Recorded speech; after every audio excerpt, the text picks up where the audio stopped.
Good morning and welcome back to this daily devotional today on Bold Faith Bible. We're going to be seeing how some people who are interested in the gospel are now going to get very, very upset when they hear that the gospel is for all people and not just special people. There's a lot of people out there who want to keep God to themselves. They want to control God. They want to be the gatekeepers, They want to be the ones selling the tickets, and they want to decide who gets to come in and who doesn't get to come in, so that all their friends, all their cool friends can come in and be Christians, but all those unwashed people, the people that they don't like, can't. We're going to be talking about that today here in the book of Acts, in Acts chapter 13. But before we begin, let's begin with a time of prayer and confession to make sure our hearts are in the right place. Let's pray. Lord God, we come before you today and we ask that you would set our hearts right.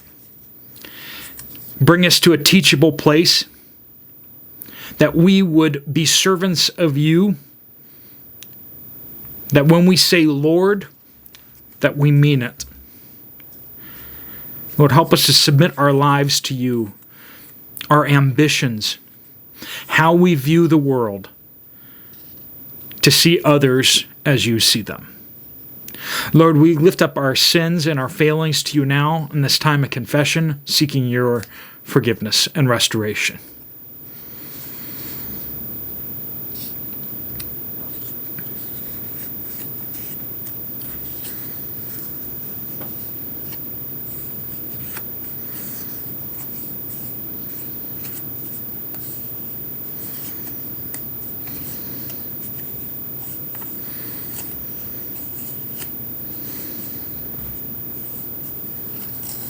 Lord, we praise you that in Christ we find the forgiveness of our sins, for there is no other name under heaven by which we must be saved. Lord, you have called us to humbly walk with you.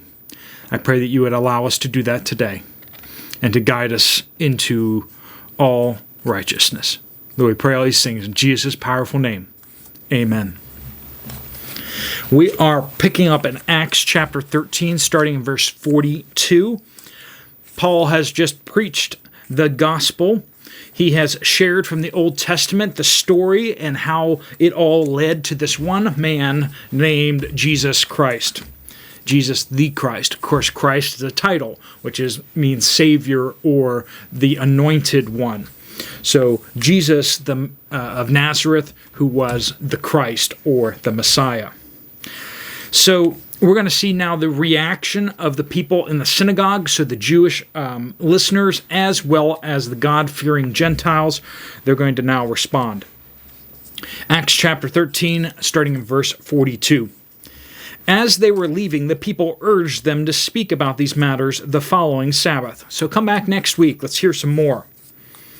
After the synagogue had been dismissed, many of the Jews and devout converts to Judaism followed Paul and Barnabas, who were speaking with them and urging them to continue in the grace of God.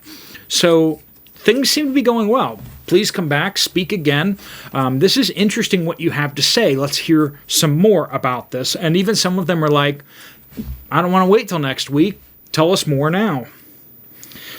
The following Sabbath, almost the whole town assembled to hear the word of God. And someone did ask about Antioch. Is that a person? Is that a place? Antioch it's a name of a city, but it was used in a bunch of cities. So there's like a bunch of Antiochs in the Bible. There's a bunch of Antiochs in the ancient world. So when someone says Antioch, you're like, which one? Which one are you talking about? Which state, so to speak, right? So this Antioch is in modern-day Turkey. And so basically, the following Sabbath, in verse 44, almost the whole town assembled to hear the word of God. So not just the Jews, but also the Gentiles as well. And that causes a little bit of a problem. So they're all at the synagogue, and all the Gentiles show up.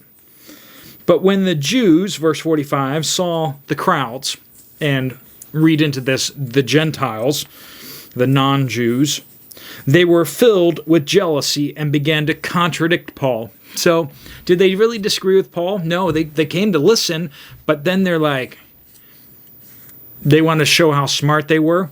They wanted to show how much The Gentiles needed them. So they start contradicting what Paul said just out of stubbornness, pride, and arrogance.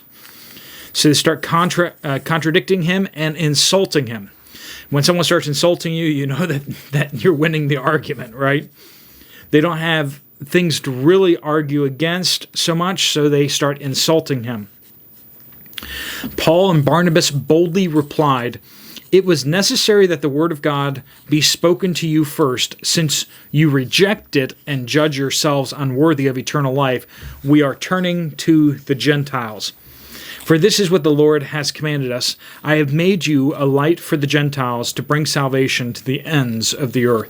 Speaking of the role of the Jewish nation is to be the kingdom of priests.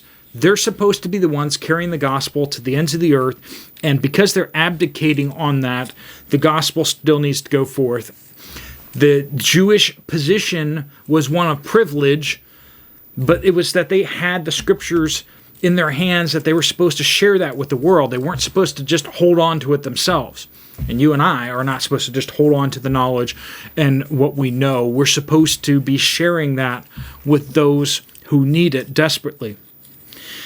Verse 48, when the Gentiles heard this, they rejoiced and honored the word of the Lord, and all who had been appointed to eternal life believed.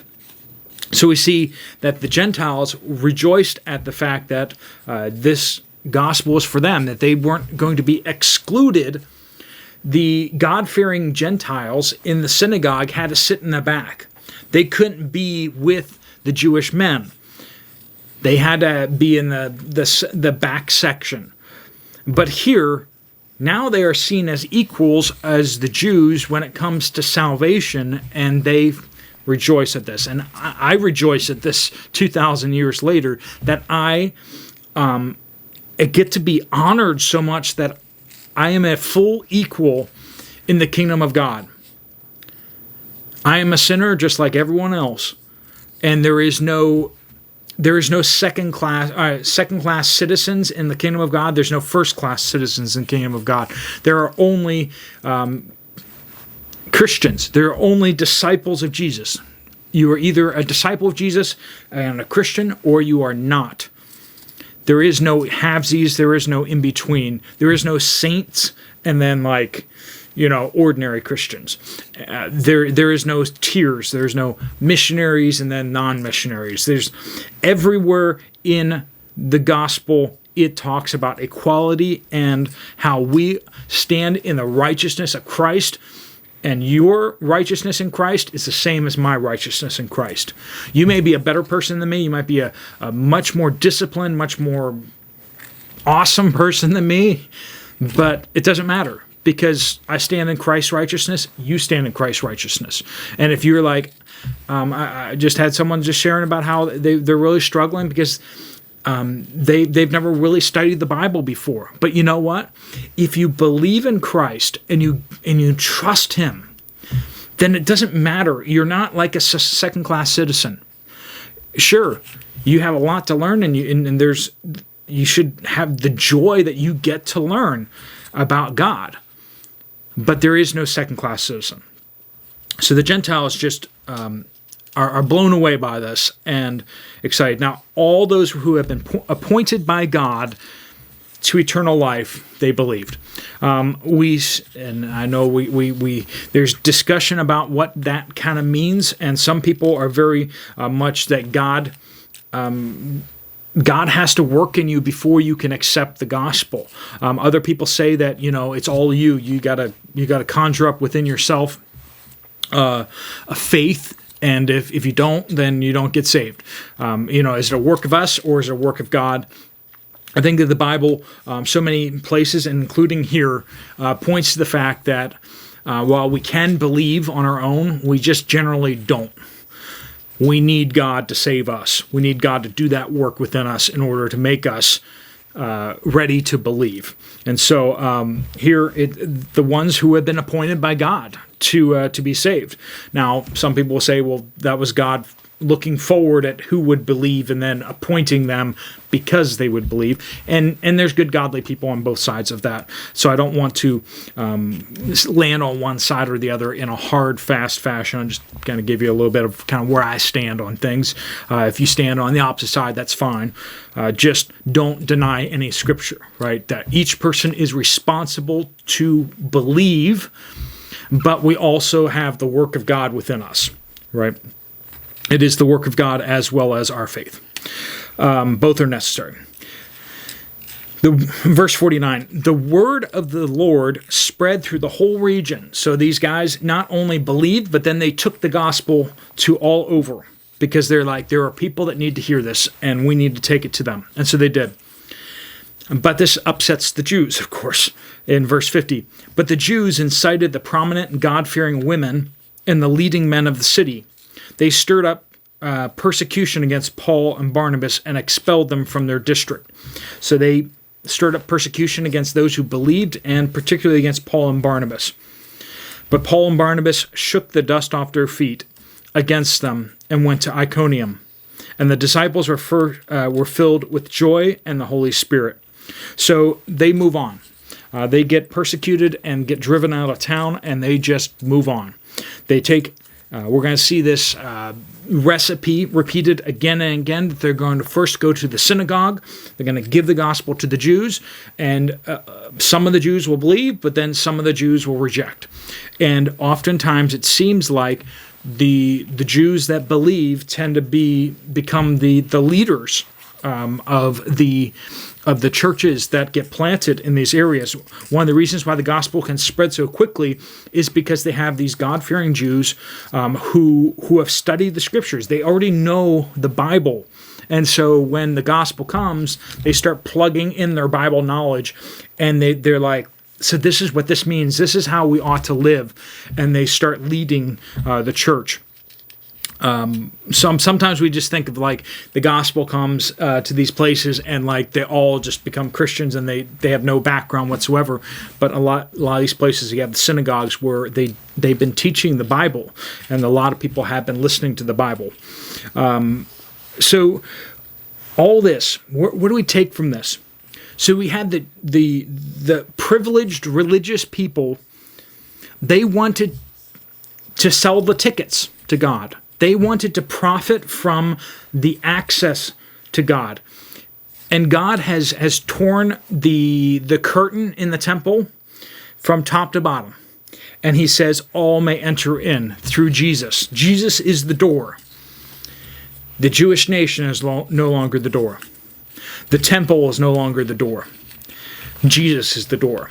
And Jesus says all may enter. Gentile, Jew, male, female, everyone can enter into the kingdom of God through Jesus, faith in Jesus. That's all that matters. And nobody can stand in your way and say, nope, you need to do this and this and this and this before we'll let you enter the kingdom of God. And yet there's a lot of people that keep trying to do that still, even to this day. Churches and denominations, they will try to put barriers between people and Christ. And that is awful. When it's about control, when it's about you having this place of privilege and these tiers of Christians, the saints and the priests and the pastors and whenever you start seeing tiers where there's super spiritual people and then there's like the regular people, that's a warning sign. It's a big warning sign. Whenever they say there are tiers of people in the kingdom of God, you know that is people trying to control access to God. And that's a very dangerous system. Very dangerous. And they fight against God. And we need to have no part in that. We need to be so adamant about anyone who believes, from the beggar on the street, if they hear about Jesus and they pray to Jesus, Lord, save me, Jesus will save them to the uttermost, just as much as he'll save the businessman or the person who grew up in a church. All right, folks, let me pray a prayer of blessing over you before you get going for today. And we will do the things that God has called us to do, all right? Lord God, I just pray that you bless each person watching this video today, that you fill them with your Spirit for today, empower them to walk in a manner worthy of your gospel. Lord, help us not to ever be a barrier or put barriers between people and you. Lord, help us to realize that we stand in your righteousness and not our own, that we were wicked sinners that you saved, and that we would just allow you to draw all men, women, and children to yourself, that all we do is just lift you up and tell others what we have experienced in you. Lord, bless us as we go. We pray all these things in Jesus' powerful name. Amen. Thanks so much for joining us. And if you want to check out some other Bible studies, if you have the time, there's some right here on the screen. You can check those out in the playlists. And I will see you guys later. God bless you all.